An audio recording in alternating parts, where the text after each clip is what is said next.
Muito bem.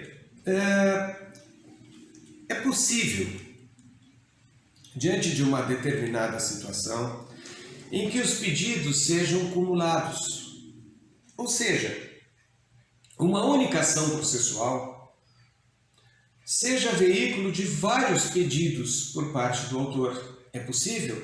Por quê? Porque isso respeita, vamos dizer, apoia o princípio da economia processual.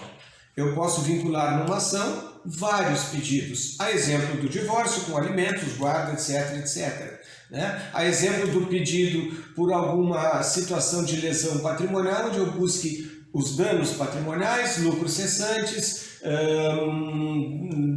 danos emergentes, quem sabe ainda o dano moral. Então vejam, eu faço, nesse caso, 4 pedidos que vão coabitar num único processo. Essa função, portanto, respeitando o princípio da economia processual, vem então assim dividida, né, em partes, em tópicos, onde nós vamos encontrar dos artigos 326 e 327, lá no Código de Processo Civil, essa possibilidade. Aqui nós temos então um conceito, né, que o autor pode formular contra o mesmo réu vários pedidos em um único processo. Essa acumulação nada mais, vamos dizer, complexo nesse sentido. Agora, o que vai ser complexo, sim, é como se opera, se opera com esta função da acumulação de pedidos. Há alguns detalhes a serem vistos que estamos, então, a partir de agora, buscando examiná-los. Requisitos, então.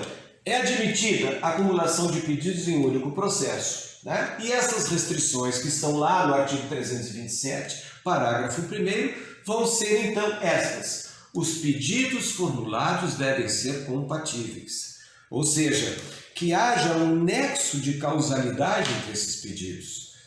Então, assim, contra o mesmo réu, eu posso fazer vários pedidos contra ele, mas que esses pedidos tenham um liame. Vamos ver que liame é esse, que tipo de relacionamento os pedidos devem ter entre si. Ou seja, que haja essa compatibilidade. Que seja também, obviamente, aquele juiz competente para todos os pedidos. Porque se for uma questão de incompetência absoluta, obviamente que o juiz vai terminar com aquele processo em relação àquele pedido que não é da sua alçada, não é do seu conhecimento, muito menos da sua competência. E, finalmente, que os procedimentos, os ritos sejam compatíveis entre si. Assim, eu não posso ter uma execução com processo de conhecimento. Os ritos não casam, verdadeiramente, eles têm ali uma dessintonia entre eles. Tá? Então, vamos ver agora quanto ao primeiro requisito. Quanto à compatibilidade que está lá no parágrafo 1º inciso 1º do 327. Deve, vejam, o verbo aqui é um dever, é condição, tem que haver compatibilidade entre os pedidos, ou seja, que haja possível coexistência desses pedidos naquela ação, né? Sob pena, então, de um ser excluído em relação ao outro, em detrimento desse outro, né? E se houver essa incompatibilidade entre os pedidos, o juiz ordenará que a parte autora, o autor, então, faça essa verdadeira escolha de qual o pedido que ele deseja. Então, se não houver compatibilidade entre os pedidos, por exemplo, eu vou entrar contra o réu com um pedido de conhecimento por uma indenização de um produto mal fornecido por ele e vou entrar contra o mesmo réu com título executivo extrajudicial buscando a sua execução. Evidentemente que esse casamento não dá. E aí, evidentemente, também o juiz vai determinar com que eu escolha qual os dois ritos eu desejo. Então, até pelo rito mesmo e também pela própria compatibilidade dos pedidos, uma coisa que vai colidir com a outra. Então, não seria possível. Vamos ver então que formas de compatibilidade nós temos. O CPC aqui, ele excepciona quanto à matéria tratada nos pedidos em relação à compatibilidade subsidiária ou compatibilidade alternativa. Subsidiária é quando nós temos, então, pela acumulação em sentido estrito, o autor formula contra o réu mais de um pedido visando, então, o acolhimento conjunto de todos os pedidos, né? Então, a acumulação em sentido estrito comporta duas modalidades, a acumulação simples e a nossa acumulação sucessiva. Portanto, nós vamos encontrar aqui, nesse sentido, a acumulação subsidiária. Eu quero todos os pedidos, eu estou entendendo que todos os pedidos devam ser, portanto, acolhidos, examinados, claro, antes, e depois acolhidos pelo juiz. Então, e eu vou ter na acumulação simples e uma acumulação sucessiva. Como é que eu posso fazer isso? A simples, então, o acolhimento do pedido não depende do acolhimento ou do outro pedido rejeitado. Então, os dois vão ter, vamos dizer, identidades próprias, por isso uma acumulação mera, acumulação chamada de simples por isso. Né? Exemplo que eu trago aqui é a cobrança simultânea de duas dívidas, né, oriundas de fatos ou atos diversos.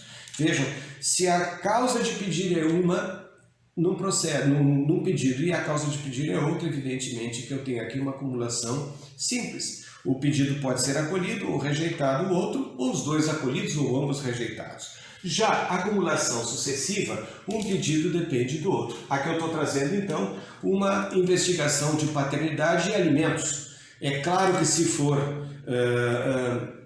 julgado improcedente a investigação de paternidade, não pode ser julgada procedente a ação de alimentos, porque o vínculo não se criou. Veja como nós temos, então, uma vinculação aqui absoluta entre os pedidos. Então, não é um mero destaque como na formulação simples. Nós temos na formulação aqui chamada de sucessiva, por isso, porque sucessivamente o primeiro pedido acolhido, vamos dizer, o mais importante, vai trazer então um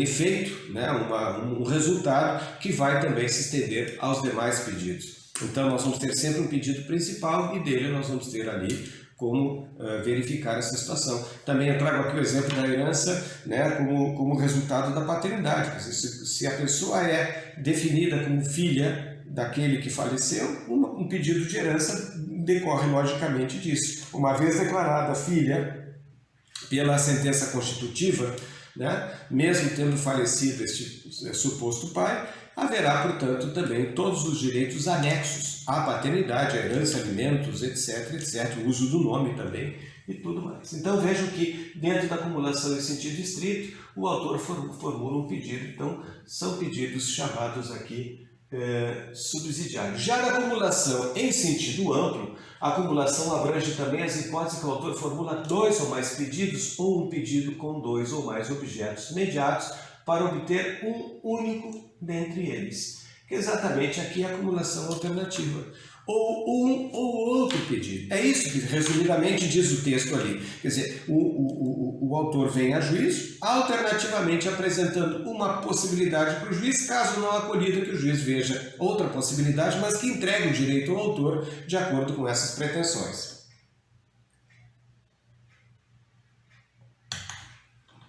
Nessa acumulação alternativa, nós vamos encontrar que a alternativa visa um efeito ao cumprimento ou outro efeito ao cumprimento no caso do primeiro não poder ser acolhido. Um ou outro, de novo, repito, a vontade da parte é que determina qual dos possíveis resultados práticos se atingirá. Então, entrega do medicamento ou o equivalente em dinheiro. Então, aquela pessoa que está precisando de medicamento que o SUS não entrega, vai a juízo e pede, excelência, ou eu quero medicamento, que o Estado me forneça o próprio medicamento, ou, não sendo possível, que ele me entregue o dinheiro para que eu o adquira. Pronto, aí está então um pedido alternativo na maneira chamada volitiva, né? Quer dizer, a vontade da parte é o que determina essa fundamentação.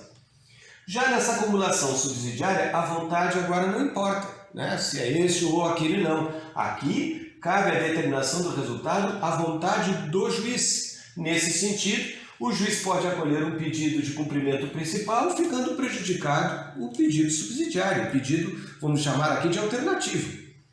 Se o juiz acolhe o principal, obviamente que ele está afastando o pedido alternativo, porque a prestação jurisdicional já foi entregue, o juiz já acolheu o pedido do autor. Aqui, portanto, o exemplo que eu trago, pedido de guarda isolada ou, não sendo possível, a guarda compartilhada entre os filhos. Aqui, de qualquer maneira, o juiz nesse momento vale o que ele achar dos autos e das provas A guarda isolada, se porventura a mãe tem mais condições de habitabilidade para fornecer aquele filho do que o pai, é evidente que nós vamos ter aqui uma escolha do juiz, né? Ele vai examinar, ele vai investigar a questão das duas residências, materna e paterna, e ver qual das condições. Se achar que as duas residências tenham condições de habitabilidade para aquele filho ou filhos, ele vai determinar a guarda compartilhada, né? Então, vejam que aqui nós vamos ter uma forma de subsidiariedade, quer dizer, o juiz acolhendo um vai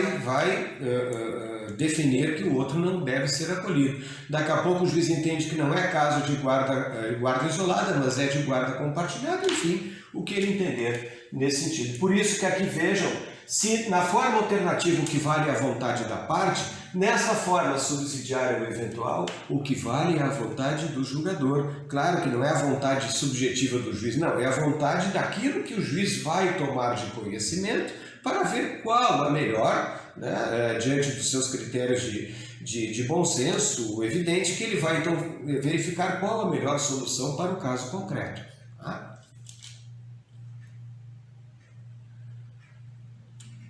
Segundo pressuposto, obviamente, que se traz em relação à competência, eu já falei brevemente, né? Evidente que se está falando aqui da competência absoluta, não se cuida aqui da competência relativa porque ela é mutável, ela vamos dizer, ou ela vem de acordo com a vontade das partes. Então nós vamos ter aqui uma competência sempre absoluta nesse caso. O juiz, quanto à matéria da causa ou à hierarquia dos órgãos jurisdicionais, o juiz aqui não tem como, ainda que quisesse, não tem como aceitar esta causa sob sua guarda, sob sua presidência ou regência nesse processo, né? O artigo 62 do Código, muito claro que quando interrogável, quer dizer, quando absoluta a competência em razão da matéria ou da hierarquia, né, nós vamos encontrar aqui que o juiz não pode, ainda que queira, aceitar essa competência porque ele é incompetente. Aliás, sobre isso é interessante que se examine uma frase que é do José Frederico Marx, que diz assim: o juiz é competente para apreciar a sua própria competência. O juiz é competente para apreciar a sua própria competência. Aqui é o caso absoluto disso, né? Onde ele vai, na sua competência absoluta, ele vai definir se a ele compete ou não aquela causa. Aqui a súmula 170 do STJ, né? Neste slide número 33, que nós estamos vendo agora, compete ao juiz onde for intentada a ação de acumulação de pedidos trabalhistas e estatutário, decidir nos limites da sua jurisdição, sem prejuízo do ajuizamento de nova causa, com pedido remanescente no juízo próprio. O que está dizendo essa súmula? Entre dois juízos, trabalhista e estatutário. Vamos lá. Um determinado funcionário público tem um vínculo trabalhista com uma empresa pública, cujos colegas, outros colegas, têm um vínculo estatutário com essa empresa pública. Então, o advogado não pode colocar os dois tipos de contrato estatutário, pelo estatuto, quer dizer, concursado, enfim, e o trabalhista colocarem os dois no juízo trabalhista. Os trabalhistas vão ficar na Justiça do Trabalho, os estatutários vão ficar na Justiça ou estadual ou federal, dependendo se o órgão é do Estado ou é um órgão federal, o juízo vai ser aquele competente, né? O funcionário de uma autarquia federal vai para a Justiça Federal, né? Ele é estatutário, ele não é trabalhista, então são dois regimes diferentes deste vínculo ou estatutário ou trabalhista e cada um na sua praia, cada um na sua seara de competência. E evidentemente por isso que a súmula diz. Então, aquele juiz trabalhista que recebeu os dois pedidos vai dizer: bem, eu não sou juiz para decidir matéria estatutária, manda para a Justiça Federal ou manda para a Justiça Estadual, e ele vai discutir só a matéria trabalhista ali. Quanto ao outro juiz que receba a matéria federal, a mesma coisa, a trabalhista não me compete, então eu sou absolutamente incompetente para essa matéria. Finalmente, quanto ao terceiro pressuposto que invade essa questão da acumulação de pedidos, está exatamente nos ritos, né? É possível pedidos de ritos diferentes? Sim, desde que eles tenham um encaixe. Vamos ver então, quanto ao terceiro, que é existir adequação entre os procedimentos, por exemplo, conhecimento com tutela antecipada, conhecimento com procedimentos especiais, vejam, são ritos diferentes, né? Tramitarão todos os pedidos que sejam acumulados, desde que tenham esta vinculação, quer dizer, essa harmonia nos procedimentos. Mas, diz aqui o nosso parágrafo 2º do artigo 327, se existir procedimento distinto para os pedidos, como, por exemplo, procedimento comum e especial, prevalecerá o rito comum. Por quê? Porque o rito comum vai prevalecer em razão dele ser um rito que estabelece normas gerais para todos os outros procedimentos. Já disse antes, o procedimento comum tem aplicação subsidiária para o processo de execução, para o procedimento especial, para a tutela provisória. Então veja, o procedimento comum vai ser o que prevalece nesse momento, onde houver conflitos entre as formas de procedimento.